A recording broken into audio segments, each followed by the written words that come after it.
Haley is dropping out of the race. She's speaking right now. Let's listen. Was grounded in my love for our country. Just last week, my mother, a first-generation immigrant, got to vote for her daughter for president. Only in America. I am filled with the gratitude for the outpouring of support we've received from all across our great country. But the time has now come to suspend my campaign. I said I wanted Americans to have their voices heard. I have done that. I have no regrets. And although I will no longer be a candidate, I will not stop using my voice for the things I believe in. Our national debt will eventually crush our economy. A smaller federal government is not only necessary for our freedom, it is necessary for our survival. The road to socialism is the road to ruin for America. Our Congress is dysfunctional and only getting worse. It is filled with followers, not leaders. Term limits for Washington politicians are needed now more than ever. Our world is on fire because of America's retreat. Standing by our allies in Ukraine, Israel, and Taiwan is a moral imperative. It's also more than that.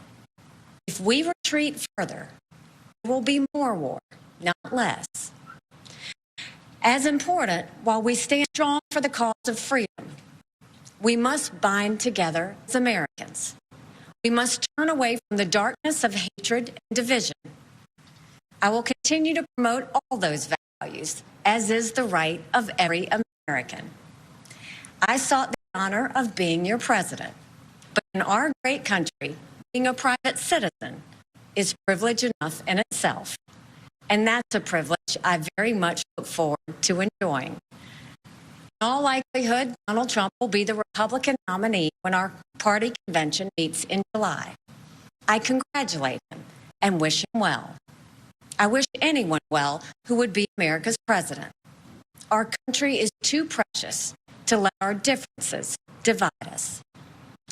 I have always been a conservative Republican and always supported the Republican nominee. But on this question, as she did on so many others, Margaret Thatcher provided some good advice when she said, quote, "Never just follow the crowd. Always make up your own mind." It is now up to Donald Trump to earn the votes of those in our party and beyond it who did not support him. And I hope he does that. At its best, politics is about bringing people into your cause, not turning them away. And our conservative cause badly needs more people. This is now his time for choosing. I end my campaign with the same words I began it, from the book of Joshua. I direct them to all Americans, but especially to so many of the women and girls out there who put their faith in our campaign. Be strong and courageous. Do not be afraid. Do not be discouraged, for God will be with you wherever you go. In this campaign, I have seen our country's greatness. From the bottom of my heart, thank you, America. God bless you. Nikki Haley, the former governor of South Carolina, former UN ambassador, right there announcing that she is suspending her campaign and dropping out of the race. She stopped short of endorsing the former president, Donald Trump, and instead saying she congratulates him, wishes him well. She said, "We must bind together as Americans, turn away from hatred and division." She also noted it is now up to Donald Trump to earn the votes of those who did not support him. This is now his time for shooting. Of course, all of this comes after Donald Trump's significant win on Super Tuesday, winning 14 of 15 states. And last night's voting, you can see the map right there. Haley had vowed to stay in the race through at least last night, despite pressure from within her own party to bow out. Now, let's go to Eva Pilgrim, who was in Charleston, South Carolina last night. She's back in New York this morning. And Eva, we noted last night that you were not at a campaign rally. You were out on the street. That's because Nikki Haley did not hold an event. Likely she also, as you noted, was an accountant. She could see the numbers, she could see the math, and it was not in her favor. Yeah, so unusual for a candidate not to hold a campaign event on an election night. And just as you said, she is good at math. She's an accountant. She said she was going to look at the numbers when she was no longer competitive. She told us just a couple weeks ago that is when she would get out of the race, and that is what we have seen her do here. She stood firm to her promise to stay in until Super Tuesday because she really wanted to give Republican voters a chance to vote for an alternative to Donald Trump. She kept telling us she was hearing from people that they didn't want to vote for the former president. She was, and she did get a significant chunk of Republican voters to vote for her, but it was clearly not enough to overtake Donald Trump. And I think we have to look today at those Haley voters, who they are.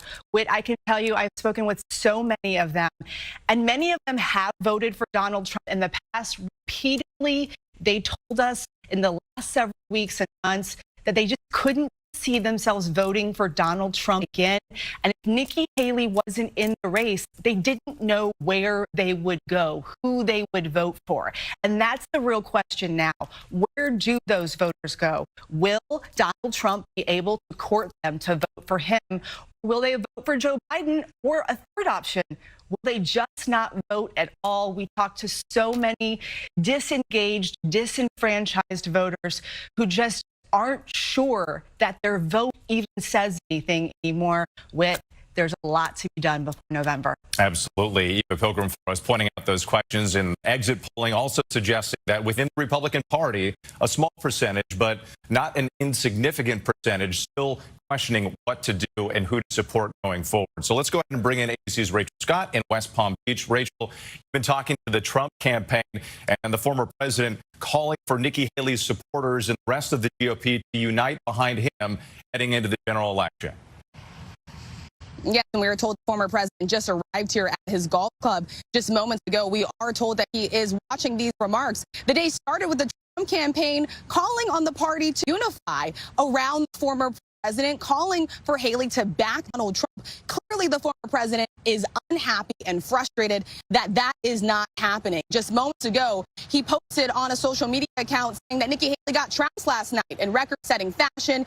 He said that he's further inviting all Haley supporters to join his movement. There are some clear warning signs here, though, for Donald Trump as he looks at these exit polls and sees that many Nikki Haley supporters say they will not commit to supporting Donald Trump in November. Many of them say they will not even commit to supporting him, especially if he is convicted of a crime. We know the former president is facing 91 criminal charges, still pushing ahead here with this race and this likely matchup with President Biden in November. But this is a remarkable turn for the former president, who left Washington really rebuked by a lot of Republicans for his actions on January 6th, now facing multiple criminal indictments, now the presumptive Republican nominee. Rachel Scott for us, thank you. Let's come back into the studio now, because with me we have our Chief Washington correspondent John Carl, Chief White House correspondent Mary Bruce. And Mary, you're following the Biden campaign. This is the race that they always wanted. This is the race that they expected. Now they're likely going to get it. And they believe that perhaps some of these Nikki Haley supporters are up for grabs. They do it. In fact, the Biden campaign feels very strongly. They are confident that there is a significant share of voters out there, Republican voters, who simply are not sold on Donald Trump. They feel that he is not going to be able to expand significantly beyond Trump's really devoted base. In a memo this morning, the campaign saying Trump's path is limited and his coalition is hemorrhaging. And I have to tell you, I was in Michigan last week for the primary there. We talked to one of these voters, a woman who said she went in and voted for Haley, but when it came down to it, if this is going to be a rematch, she simply couldn't stomach voting for Donald Trump. She was going to vote for Joe Biden, despite her concerns about his age, despite the fact that she wished someone else was really running. So you are now going to see the president trying to reach out, trying to court and make his case to Haley's voters. He's going to have a big chance to do that tomorrow night at the State of the Union address. The campaign really views this as the kickoff to the general election this moment. You mentioned the State of the Union. What more are we learning about the president's preparation and some of the messages we can share? He has been deeply involved in preparation over the last few days. We're not going to see him publicly until tomorrow night. This is a huge pivotal moment for him. It's the biggest audience he's likely to have before the conventions this summer. He has to lay out not only his accomplishments, what another term would look like, but he also, simply put, has to bring it. He has to deliver a strong, rousing speech. And John, we heard there from Eva Pilgrim about this question about where Nikki Haley supporters go from here. Nikki Haley asking Donald Trump to actually try to win them over, try to earn their support. What are we likely to see from Trump and his response to all of this? And do you think an endorsement could be possible down the road? There's going to be a lot of speculation about whether or not Haley will endorse. Trump will be obsessed with this question in the days and weeks ahead, demanding and becoming angry if the endorsement does not come. I don't think Nikki Haley's endorsement will mean much of anything at all, because Nikki Haley went state after state, getting in the early primary states 40% of the vote. Now, in yesterday's Super Tuesday states, about 22% if you add them all together. Those were not people that were voting because they loved Nikki Haley and were going to follow Nikki Haley wherever they were going to go. They were voting to register a protest against Donald Trump.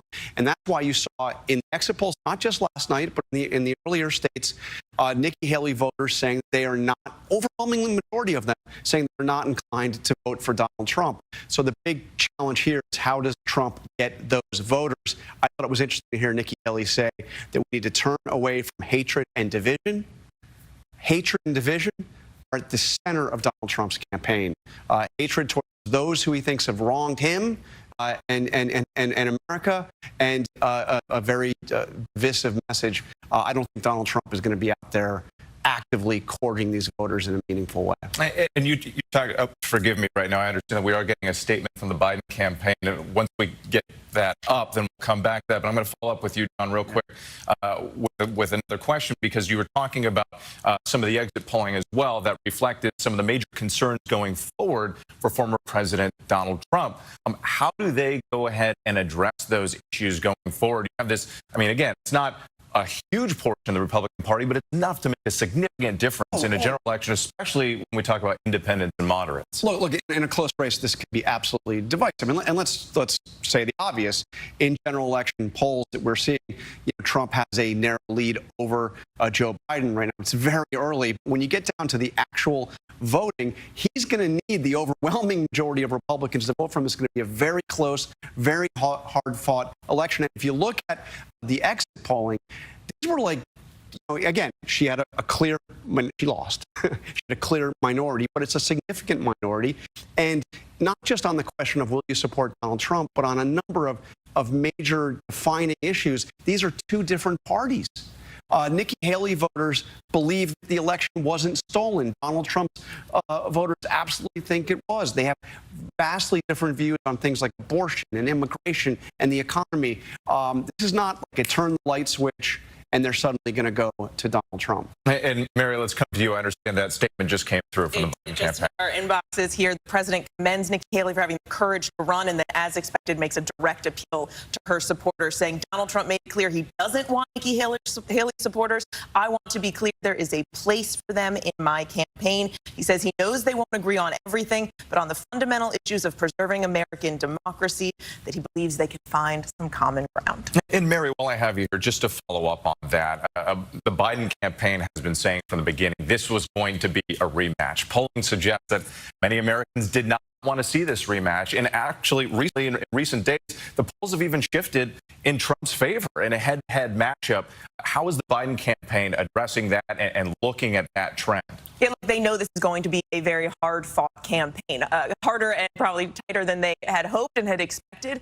But they view this as a moment to really crystallize for voters the real stark differences between these two. I think talking with the Biden campaign, they feel it hasn't fully registered for voters yet that we are, in fact, headed for this historic rematch. They are well aware that voters dislike both of them. They wish this wasn't the moment we are in. They know that the challenge ahead is not just going to be in making clear the stark choice here, but also in encouraging voters simply to get out and vote. This is going to be a race largely about momentum and support and enthusiasm. They also see collective amnesia as a problem, the way they see it, that people have forgotten what it was like, especially in Donald Trump's last year in office, that people have forgotten the way his term has ended, and they haven't paid enough attention to what he would actually do if he got elected again. So this is the beginning of a very long general election campaign. I would not put too much stock into polls right now. saying how voters are going to vote in November. Just about 8 months to go. Jen Carl, Barry Bruce, our thanks to Rachel Scott and Eva Pilgrim as well. We're going to return to regular programming now, and for some that is Good Morning America. Of course, our coverage continues on ABC News Live, abcnews.com. David Muir will have a full wrap-up tonight on World News Tonight. For now,